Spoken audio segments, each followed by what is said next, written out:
calls regarding this situation, and making sure that our growing tension of racism and bigotry involving with the case. I want to start off by saying that I appreciate the deputy chief, John Stretch, from being able to come here to meet with us, as well as the assistant police chief, Darren Stevens. These are two individuals who are currently over the investigation that is currently going on in Frisco ISD. Um, of course, let's start off in the proper way. I'm Minister Dominique Alexander. I serve as president and founder of the Next Generation Action Network, the largest human and civil rights organization in North Texas. Today, we had a meeting with the leadership of the Frisco Police Department to discuss the matter of urgency in escalating racial threats and bigotry and online hate directed at the Anthony family. Let me be clear. The Anthony family cannot leave their home because of the growing threats towards their safety. Their personal address has been exposed. They have received graphic and racist threats. They are being targeted with violence and simply because their child is in the center of this tragedy. We are here just for this justice must be fair and impartial and protected from biases. We cannot allow racism and bigotry to divide us. We cannot allow white America to decide when and how Black people can speak up against oppression. We do not pull the race card, we live it. Yes, this case is a tragedy. Anytime a child is lost, we mourn as a community. Our heart goes out to the family of Austin Metcalf, but we do not race the right of the Anthony family to be protected and heard and treated with dignity. That's why today we spoke with the Frisco Police Department leadership to demand answers. We need to know what steps are being taken to protect the Anthony family, the strategies of the threats that's being spreaded, and how Frisco Police is ensuring that Karmelo Anthony's Sixth Amendment right, fair and public trial, is fully respected.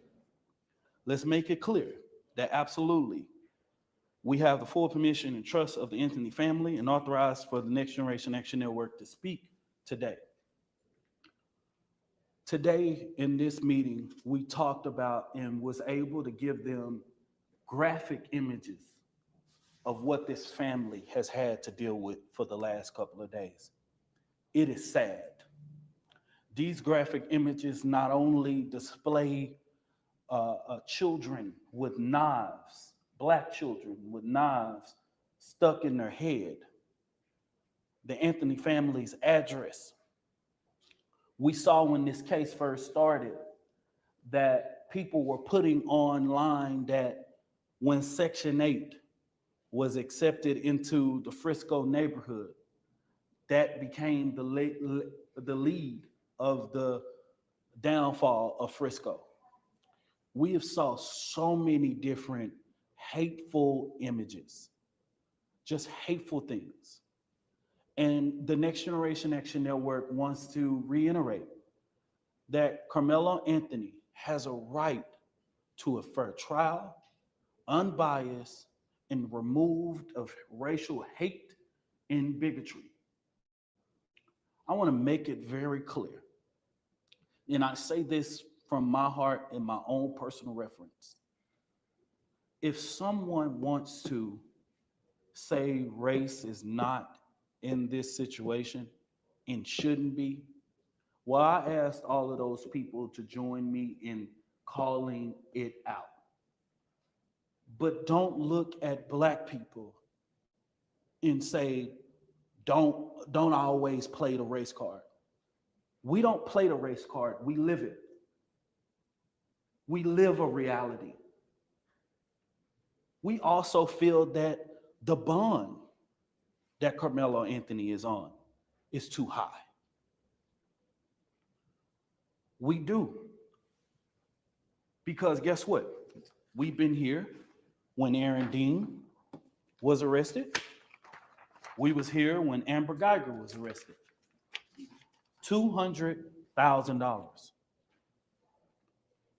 The system, it has a problem in it.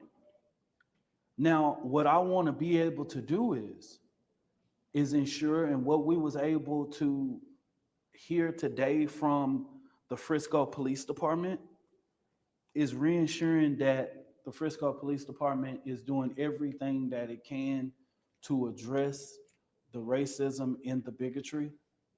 We have saw the police chief, uh, a statement being sent out by the police chief that was false.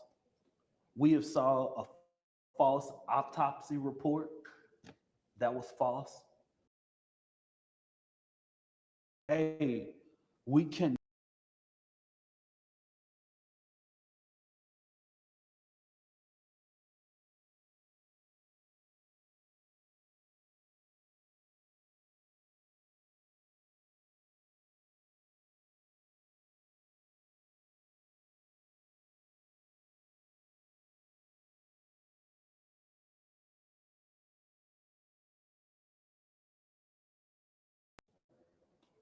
we they did not know each other. Let's stop it. They were not at a party together. Let's stop the lies regarding this situation. We also know that both Austin Metcalf, the twin brothers, were on the roster that day to be at that track meet. We also know that Carmelo Anthony was on the roster that day to be at that track meet. We know they both arrived, all of them arrived to this facility via the transportation of Frisco ISD. The lies has to stop, y'all. Far as the legal strategy, I'm not talking about that today because that's not my place. I'm not the lawyer. I think you guys have all had a statement in regards that the lawyers have asked for a bond reduction, and they will release that in the way. We are solely here because where racism and bigotry and hate arises, the Next Generation Action Network will be there and will respond to that hate. We will not allow our communities to go under attack. We know that when people see a white and a black man in an unfortunate situation happen, that race always become a factor in that situation. And it's really because people don't want to really have a conversation about racial reconciliation in this country. And the current climate that we live in, where racism and bigotry is at the forefront, we don't really want to have these conversations. And social media has been a stomping ground for people to be able to launch any disparity that they want to. And so, our heart goes out to all who are involved. The Next Generation Action Network continues to restate that we are here um, to support this situation based on what we have seen. We want to continue to express Mr. Carmelo's Anthony's grounds of where he has displayed self-defense. I think that in the next coming days, as you see the things going out in the courtroom, it will be displayed. But today's meeting was solely about the threats that have been going towards their home and ensuring that there is a fair and impartial investigation going on. And I want the public to know that our organization, along with attorneys, are doing everything they can to make sure that race is not a factor in this case, ensuring and supporting like we've always done. And so I really appreciate the police chief coming to meet with us today to answer all of those questions that we have had. And so at this time, I'll just open it up for questions. Dominique, what exactly did you ask police to do and what exactly did they tell you they would do? And is it enough? Okay, break that down. Just give me that again. What exactly did you ask Frisco Police in your meeting today to do about these allegations of racism leveled against this family? What did you ask police to do about it? What did they say they were going to do about it? And is it enough? What I've asked them to do is put an additional presence out there with this family around their home. They have ensured that they have had levels of communication, but for the family, it has been hard for them to know and trust everything because of all of the disinformation. And it made it hard for a lot of people to even trust law enforcement in this situation because of what was going on. It was one moment that we thought that the police chief made a statement regarding the case. Then we find out that's a lie, right? The family saw an autopsy report. You know what I mean? Now, at the end of the day, because of my experience and growing up in the funeral home industry, I know that it's impossible to have an autopsy report, you know what I mean, something like that to be released in the matter of 2 days, right? So we was able to dispel that really quick, right? You know what I mean? And we knew that that was never going to be the avenue that the Collin County Medical Examiner would release that information, right? And so it made it very hard. So what we've asked them to do is increase their presence. Um, we've asked them for a direct contact for the family to be able to send them the information that is when they're getting it, you know, that they have a point of contact to be able to do this. Um, you know, their home address has been shared. You know what I mean? The hate, you know, there's a lot of stuff that people are saying in regards regarding their son that are false. You know what I mean? You would think based on what is online, you would think that Carmelo Anthony is a person who is like, you know what I mean, a hooligan or somebody that doesn't have a home or structure or foundation or all of these different types of things. There's been a whole bunch of lies, like Carmelo Anthony was put out of his home days before. Just stupidity. They are all false and lies. And so, you know what I mean? It's just some of those things that the family knows and things that were expressed. Like the family know they got to the bus to do that because Carmelo Anthony's car was at his school. You know what I mean? So it's these type of lies that is being expressed on social media that's making it hard for a lot of the family to even trust.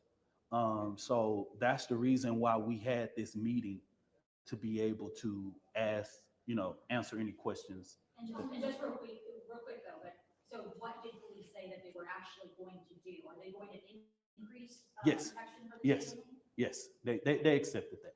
They did. Uh-huh. And Diane, you said in the initial letter to the city that you raised serious questions about the thoroughness and fairness of the investigation, saying that you guys have spoken to coaches and other people that witnessed it and that they didn't follow up with them. Were you able to have that conversation with the assistant chief and resolve that? I was able to have that question, and we were able to give those individual names up because the Next Generation Action Network do not want to interfere in the investigation. We're not going to release who they are, but we were able to have that conversation today. You know what I mean? That's what prompted them to even be able to come. And also, we not only talked about people who were speaking out like that had information regarding the case. We also reported people in official capacities, like people who are teachers, government officials that have used their own personal social media to placate in the hate and the false narratives that are coming out against Carmelo Anthony. And we were able to report that information to them regarding it. Do you stand by that though, that did they acknowledge that some witnesses have not been contacted by police, or were you? To be exact, Frisco Police Department was able to tell me that they have interviewed over 75 people, and it's ongoing.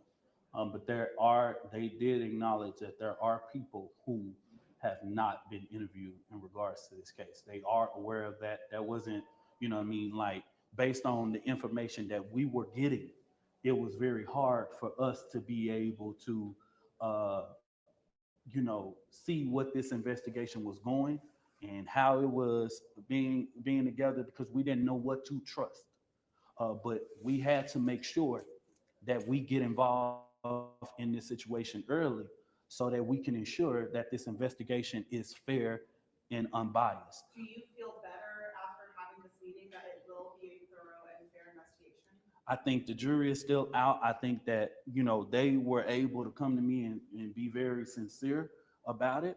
I feel comfortable right now, but we have to see, right? They did answer my questions.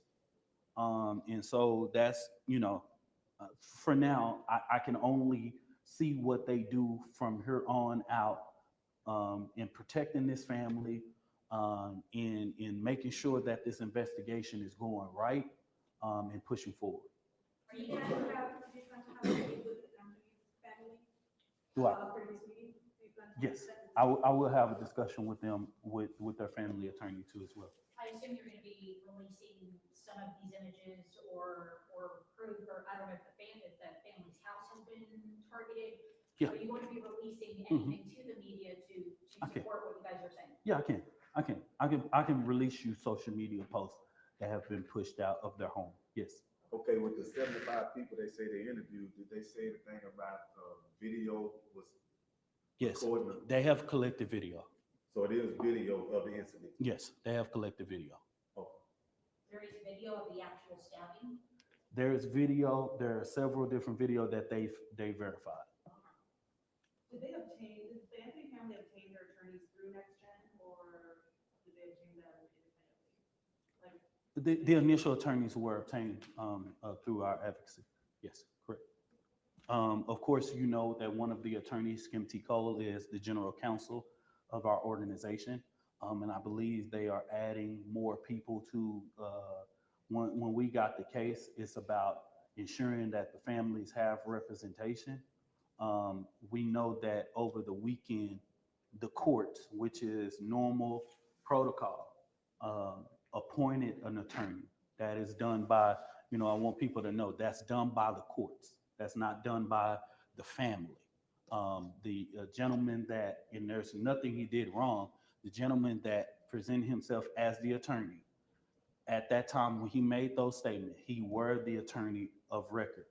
Until Monday morning, when the new attorneys was able to notify the courts that they were the attorneys of record hired and retained by Mr. Karmelo Anthony. That's when they go. And I know there was a lot of confusion as to who did the family hire and all those different types of things. And so for now, y'all, that's an ongoing process. So what do we know that has been debunked as far as like the cell phone getting broke? Do we know that? Do we know about? I didn't ask about pretty much cell phone. What I can tell you is on the surface of being debunked is the fact that they did not know each other. There wasn't no, and I want to say this because there is a particular blogger that's getting a lot of views.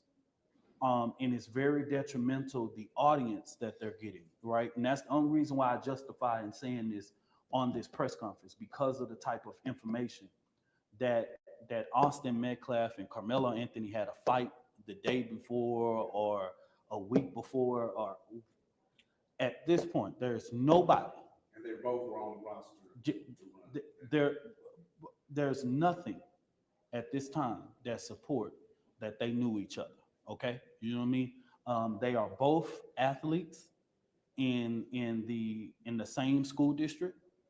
Of course, they probably know of each other, but they do not know each other, right? And so that's a lie. Like the pictures and I believe there was a picture that went on social media saying that this is Austin Metcalf and Carmelo. And that is a lie. So that's a false narrative. Anything else? What would you say to people that view these social media posts before they hit share or send it to all their friends and such? I ask that people, if you're really trying to help, I ask that y'all continue to support this family. I know that the community has overwhelmingly support this family in the tragedy that has happened in this situation. Um, but I ask that people, when they're sharing information, please verify the source of the information that you are sharing. Because if you're trying to help Carmelo, sharing false narratives is not helping. This situation is too delicate to be spreading false information. There are a lot of different things, people taking screenshots, and it's looking in the day and age that we have with artificial intelligence. Someone can take this sheet of paper and recreate it with our letterhead, with anybody's statement, and put it out. And that's very detrimental. So we've asked continuously, if you are posting something on social media, please verify your statement. I just want to say this, if there's no other questions, is there any other questions? No questions? Dominique, I have two Yes, other yes. questions. And these are more clarifying questions. You mentioned that the attorneys that have been retained were through the advocacy of the organization. Can you talk a little bit more about what your relationship has been thus far with the Anthony family? And then the second question, um, can you speak to kind of your stance on the investigation at this point? I think the letter that was initially sent suggested that the investigation, as you saw it, was insufficient. I'm wondering if you still maintain that. You talked a little bit about that earlier, but just want to make sure I understand what the stance is. So, like many people know, the Next Generation Action Network was founded in 2014. And after a situation happened like this and our organization gets involved with the case, there is protocol to be able to get them a proper representation, because our organization is an advocacy, a human and civil rights organization. So we cannot give a family legal advice, right?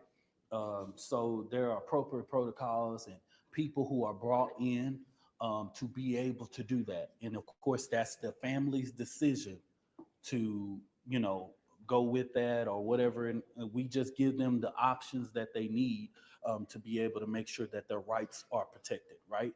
Um, like I said with her question, the jury is still out in regards to the investigation.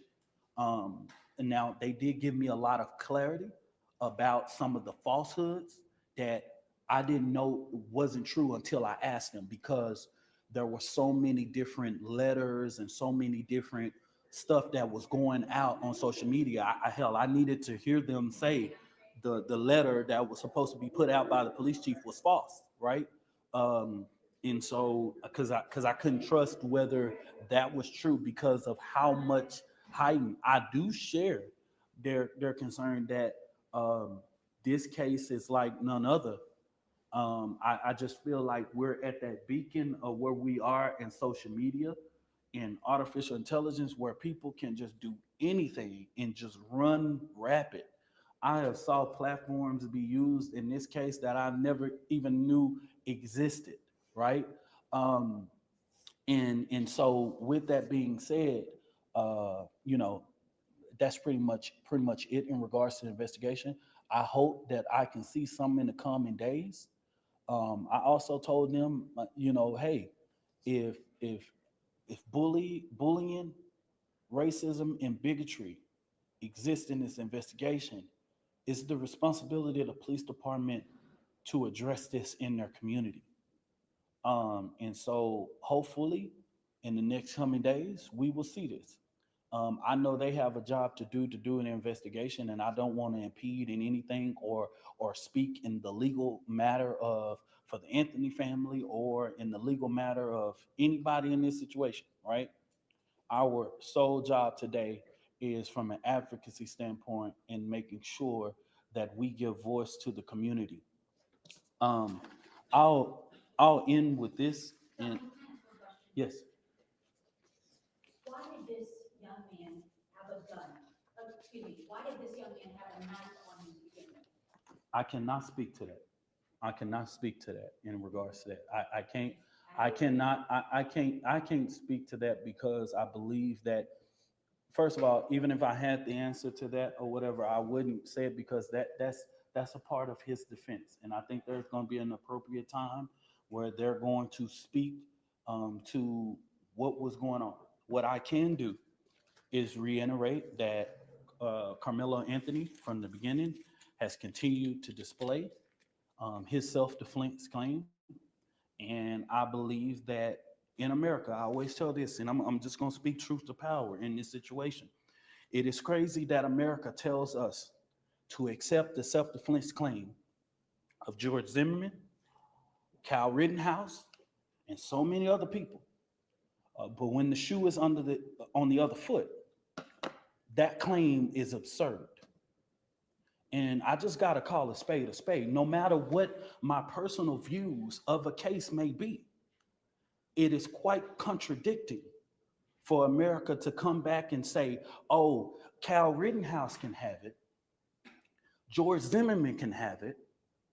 All of these individuals that don't look like the color of my skin can't have it. In the state of Texas, we live in a state where yet you can walk around with a permitless carry. You can walk around with a brass knuckles. You can walk around with a knife. You can walk around with all these things. AK-47 in the state of Texas. And then as soon as you see a black person exercise those rights, we now have a problem. And that's not me spitting hate or race or bigotry. That's the facts. And like I put a statement, what we're not going to do after 400 years of oppression of black people in America is yet justify ourselves every time a situation comes up with one of our children. We want them to have those same rights that everybody else. We want him to have his same day in court as Cal Rittenhouse. We want him to have his same day in court like anybody else. And he will have that. And he will put up the proper defense. And all of these questions will be answered. But the unfairness in this case is gross. And I think that the people in the community understands that. And that's where some of this pushback is coming from, because there's gross negligence in regards to in huge biases. And that's the reason why the Next Generation Action Network has to get involved with it in the beginning, because we are afforded these rights. How do you feel like the way the media portrayed at the very beginning when this first came out? I'll say this. Anybody that is putting stuff out here in this case, and this is the reason why the Next Generation Action Network, until that letter that we sent, stayed silent over the weekend while we investigated this case, because we knew that we had a responsibility to ensure that we put out the facts, truth, and that we knew exactly what we are talking about. And I'll just say this, the media has a responsibility to ensure when you are putting things out on your platform that you are not feeding into some of the racial divides and some of the biases in regards to this case, right? I can't go into the nuances of it or whatever and stuff like that, but I'll just end with this. in an interview that I know that any prosecutor that got a hold of this case wouldn't have never wanted the brother of Austin Metcalf to do is say what he said on the news. And it is clear, in his own words, he stated that Carmelo Anthony said, "Don't put your hands on me." That's it. That's all we hear. Certain things were loosely said. There was loosely said. There were certain things that was loosely said in that interview that I just point people to. I don't want to ignite things or try to, speak for his legal defense or whatever it may be. But he stated, y'all, and the hate that was given regarding this case, the bias, that's what has us here today. He should be afforded the same rights that anybody that displays that self-defense claim. He should have the right to do those things and say those things. And someone getting mad that he say that, and that's what we're saying it. I didn't see you saying that when Cal hit Rittenhouse. And to say that's not the same is absurd. Self-defense was the claim. And all we're doing is asking people to respect this. We know that there is an unfortunate situation. There is a family that has to prepare for a funeral. There is a family. In the next coming days, I hope that the investigation uncovers some of the truth around this case. And that's why we will fully cooperate with making sure that this investigation is done proper. And we ask that people pray for these families and support and do the things that's necessary needed to ensure that we create a real just society. And if anybody got a problem with what I said today, if anybody who continues to say that race is not a factor, if anybody who continues to say all of these insinuating things that I saw on social media, then you might look at yourself in the mirror and say, you're the problem. You're the reason why we cannot get anywhere when it comes to race. And when we saw this case come out, there were so much rush to judgment and so many things that had to be corrected that we end up finding wasn't true. It was a huge tagline that was said that Austin Metcalf died in the hands of his brother. And it was false. And we have to be very careful when we report things. We have to be careful when we report things and put things out, because we live in a day and age where social media runs rapid. And so the next step for the Next Generation Action Network is that we will continue to work with this family to ensure that their rights are protected. We will continue to work with their attorneys to support this self-defense claim. And my thing is this: our decision to stand in solidarity with the Anthony family, if you don't like it, then God bless you. But if we call ourselves a human and civil rights organization, we believe wholeheartedly that Karmelo Anthony reserves the right to be able to be afforded the same treatment that any of his white counterparts are given in America. And if this is not the America that can afford him those same rights, then I believe that what Black people in America have been saying for over 400 years is correct. Thank you.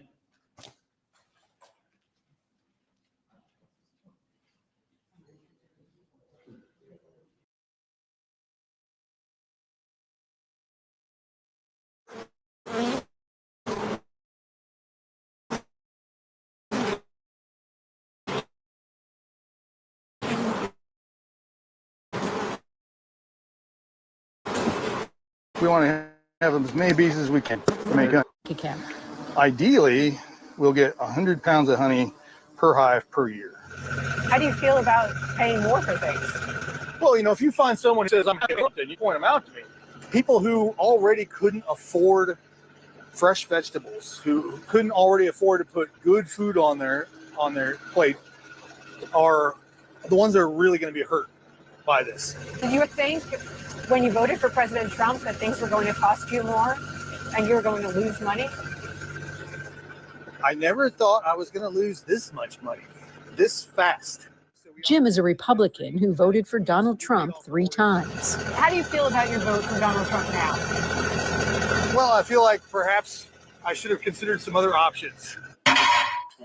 Among other things, Jim imports packaging supplies for his honey, so he's paying real close attention to the tariffs Trump just put in place.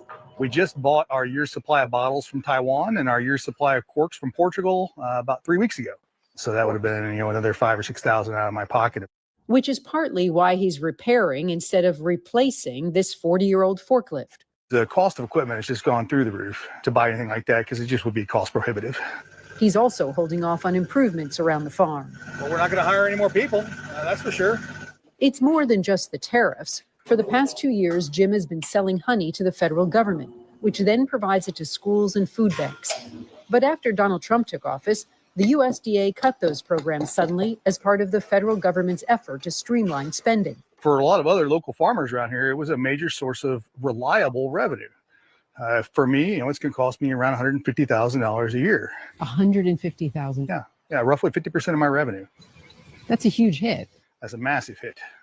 Not far from Jim's farm, we found other Trump supporters who give the president high marks on tariffs. How do you feel about the tariffs? Well, I feel like for years we've been getting ripped off, and why not make it fair? 0-0. And I think Trump was upfront about it. He said we're going to hurt some now. I think some of the countries they're already starting to come around. It's going to be good. I really believe that. You have faith in Trump? Yes, I do. I think he's doing the right thing. In order for us to get back where we need to be, he needs to get the money somewhere, and they're charging us. Why not charge them? Back at Jim's farm, though, still plenty of worry. He says raw honey is considered a luxury good, similar to organic vegetables. As prices rise, I don't know what that's going to do to consumer spending.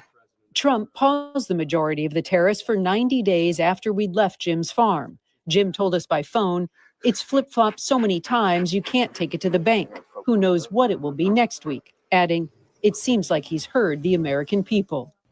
Randy Kay, CNN, Linden, North Carolina. All of this volatility and uncertainty brought on by the trade war that we were just talking about. We've got you've got China announcing it's raising retaliatory tariffs on U.S. goods from 84% to 25%. That coming after President Trump hiked the rate of Chinese goods, the rate on Chinese goods coming into America from 104% now to 145%. All of that, creating so much uncertainty, is having a real and immediate impact on businesses, big and small, across the country. One small business owner joined us on the show just yesterday, describing how the daily chaos and the changes in policy have left her with no good options. It's hard to make a decision. We had an idea yesterday after the announcement of, well, maybe we can export